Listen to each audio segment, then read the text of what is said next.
Now, leading on from the definitions of the terms and the fact that we know it's now compulsory upon us, what are the best methods during these testing times, let's say, for Muslims? I mean, I don't know if there's any more or less testing than it was 100 years ago, to be honest, but because I wasn't alive then.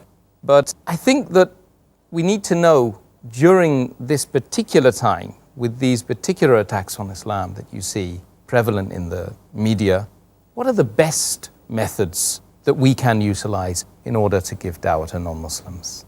There are many strategies and various methodologies that can be used for doing dawah. Some are less effective while the others are more effective.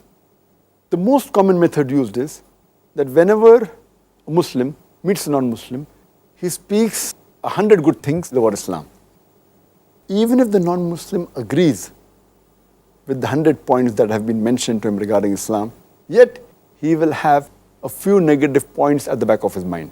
He will say, you are the same Muslim who is a fundamentalist. You're the same Muslim who is a terrorist. You are the same Muslim who marries more than one woman. Oh, you are the people who subjugate the women by keeping her behind the veil.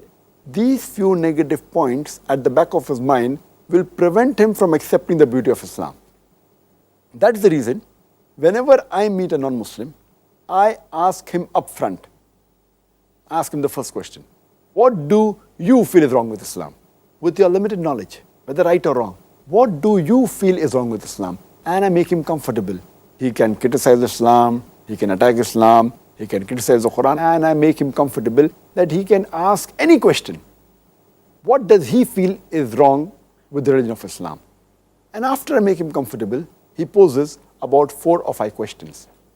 And more than past 15 years that I've been in the field of dawah, I have realized that there are about 20 most common questions that are asked by the non-Muslims. And when we pose to a non-Muslim, what does he feel is wrong with Islam? He asks 4 or 5 questions, and invariably it falls amongst these 20 most common questions. Now, how have these 20 most common questions come about?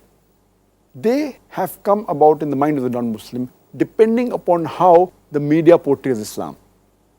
Today we have on the international media, in the international newspapers, international magazines, international radio broadcast stations, international satellite channels, we find that there is virulent propaganda about Islam. They are bombarding misinformation about Islam. So depending upon how the media portrays Islam, these 20 common questions arise in the mind of a non-Muslim. A couple of decades earlier, these 20 questions were different.